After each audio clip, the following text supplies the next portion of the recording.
Halo semua, kembali lagi di channel gua. Di video sebelumnya, gue baru aja membahas sejarah dari Toyota Kijang yang menjadi cikal bakal mobil sejuta umat di Indonesia. Jadi di video kali ini, kita akan membahas sejarah dari kesuksesan Toyota di Indonesia yang menjadi produsen mobil paling laris dan sudah terpercaya di Indonesia. Siapa sih yang gak kenal sama Toyota? Salah satu pabrikan yang menyediakan mobil dari harga termurah sampai termahal pun ada yang sudah disesuaikan dengan kebutuhan orang-orang di Indonesia. Selain pilihan mobil yang beragam, jumlah dealer dan bengkel resminya juga banyak. Dengan total 360 bengkel resmi yang tersebar di seluruh wilayah Indonesia. Nggak heran, brand ini tuh menjadi pilihan pertama buat orang-orang yang ingin membeli mobil baru. Sejarah kesuksesan Toyota di Indonesia itu berawal di tahun 1920 ketika General Motor yang disingkat GM membangun pabrik mobil pertama di Indonesia yang berlokasi di sekitaran Tanjung Priuk. Saat itu Jakarta masih dikenal sebagai Batavia.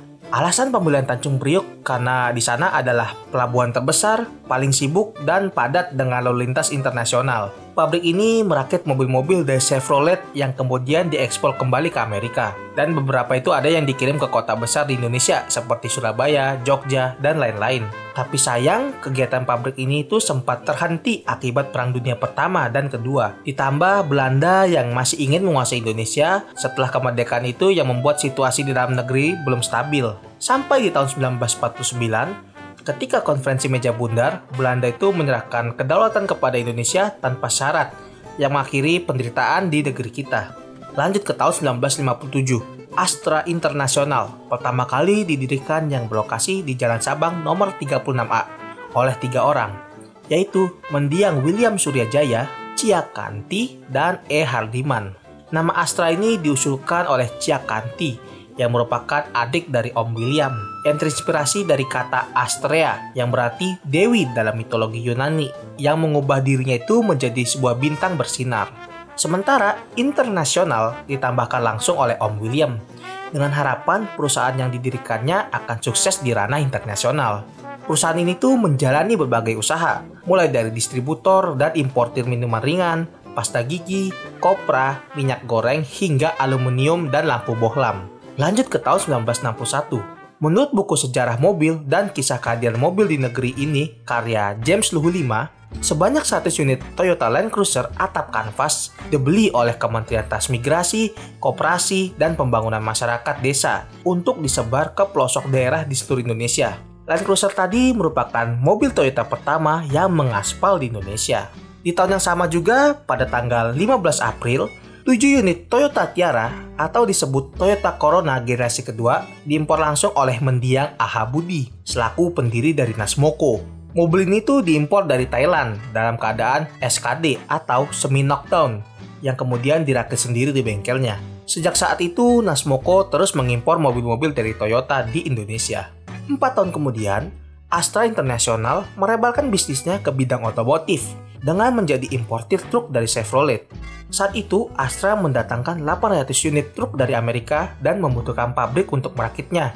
Karena pemerintah Indonesia mewajibkan semua mobil yang masuk ke Indonesia harus dirakit di sini dengan suku cadang lokal dan harus memiliki ATPM atau agen tunggal pemegang merek sebelum menjual kendaraannya di Indonesia. Nantinya truk-truk Chevrolet ini akan dijual kembali ke Amerika dan sebagian ke pemerintah Indonesia. Kalian masih ingat nggak dengan pabrik GM yang sempat berhenti itu? Pabrik itu kemudian diambil alih oleh pemerintah Indonesia, yang kemudian diganti namanya menjadi Gaya Motor. Om William kemudian membeli pabrik tersebut pada tanggal 15 Februari 1969, yang merupakan perusahaan patungan bersama pemerintah Indonesia yang diberi nama PT Gaya Motor. Dengan total pembagian saham, 60% PT Astra International dan 40% pemerintah Indonesia. Langkah ini merupakan kebijakan pemerintah untuk mendorong perusahaan swasta nasional memajukan dunia otomotif di Indonesia. 5 bulan setelah pembelian pabrik tersebut, Astra resmi menjadi ATPM dari Toyota. Setelah tercapainya kesepakatan antara Om William dan Hideo Kameo yang merupakan manajer dari Toyota Asia Pasifik. Dia ingin kendaraan Toyota untuk pasar Indonesia itu dirakit di pabrik Gaya Motor karena dia pernah menjadi manajer di sana sebelum pabrik itu berhenti dan dia paham betul kemampuan dari pabrik itu. Semenjak itulah Astra mulai mengimpor kendaraan dari Toyota seperti contoh generasi kedua dari Corolla yang akrab dengan sebutan Corvette masuk ke Indonesia. Sedan ini menjadi mobil pertama Toyota yang dijual secara umum di Indonesia. Setahun kemudian, karena kondisi penjualan Toyota yang sangat cerah di Indonesia, PT Astra International mendirikan PT Toyota Astra Motor yang disingkat TAM sebagai ATPM resmi dari Toyota. Perusahaan ini merupakan gabungan antara Toyota Motor Company dari Jepang dan PT Astra International dengan PT Gaya Motor dari Indonesia. Semua proses distributor, pemasaran, dan perakitan kendaraan Toyota dipindah kuasakan ke TAM ini yang mengawali kesuksesan Toyota di Indonesia.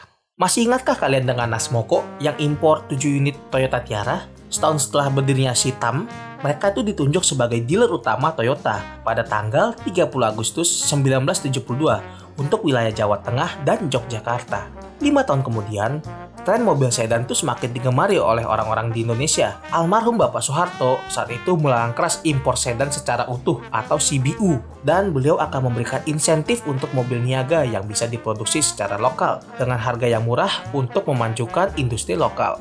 Kebijakan ini dikenal dengan nama KBNS yang menjadi cikal bakal lahirnya Toyota Kijang dan program LCGC di Indonesia.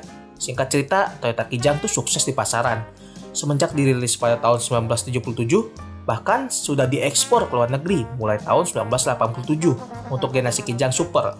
Sampai di tahun 2003, di acara Gaikindo Auto Expo, Astra melakukan restrukturisasi PT TAM menjadi 2 perusahaan.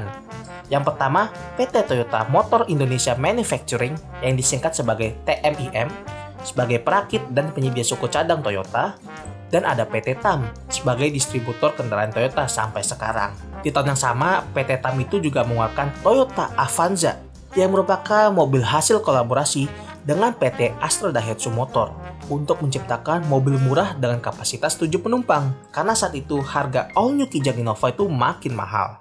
4 tahun kemudian, PT TAM resmi menjadi ATPM dari Lexus, yang berarti Toyota sudah memiliki koleksi mobil dengan harga yang beragam. Mulai dari yang murah sampai termahal pun sudah disediakan untuk masyarakat Indonesia. Setelah kesuksesan Toyota Avanza yang berhasil memenuhi pelosok jalan di Indonesia, pada tahun 2013, PT TAM kembali mengeluarkan mobil hatchback kecil dengan harga yang terjangkau, yaitu Toyota Agya, yang berkolaborasi lagi dengan PT Astra Daihatsu Motor. Mobil inilah yang disebut sebagai LCGC yang mengikuti peraturan pemerintah untuk menciptakan mobil yang terjangkau untuk semua orang dan juga ramah lingkungan pastinya. Bisa dibilang LCGC ini seperti program KBNS ketika Kijang pertama kali diluncurkan saat itu. Ditambah harga Avanza yang juga semakin tinggi sesuai dengan perkembangan zaman. 3 tahun setelah peluncuran Agya yang bisa dibilang sukses juga, Toyota Indonesia mengeluarkan Agya versi 7 penumpangnya yang diberi nama Toyota Calya. Dan mobil ini laris juga di pasaran. 5 tahun kemudian, Toyota Indonesia memperingati 50 tahun mereka berjualan di Indonesia dengan menempelkan emblem angka 50 di setiap mobil Toyota yang diproduksi di tahun 2021. Gak cuman itu aja, di tahun yang sama mereka memperkenalkan generasi ketiga dari Toyota Avanza dan All New Toyota Veloz yang sekarang tuh nama Avanza jadi makin keren dan canggih. Setahun kemudian, Toyota Indonesia kembali melakukan gebrakan dengan menghadirkan All New Kijang Innova Zenix yang sekarang menggunakan teknologi hybrid untuk sebuah Kijang. Walaupun mobil ini banyak sekali pro dan kontranya, tapi fakta di lapangan, Zenix sudah mulai banyak berkeliaran di jalanan Indonesia. Seperti yang kita tahu, sebentar lagi kita akan memasuki eranya mobil listrik. Toyota Indonesia saat ini sedang berfokus dalam pengembangan mobil listrik yang canggih dan pastinya bisa dijangkau oleh semua orang.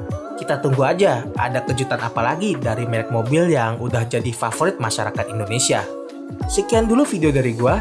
Jika ada informasi yang salah bisa kalian tambahkan di kolom komentar di bawah. Makasih buat yang udah nonton. Sampai ketemu di video berikutnya ya. Dah.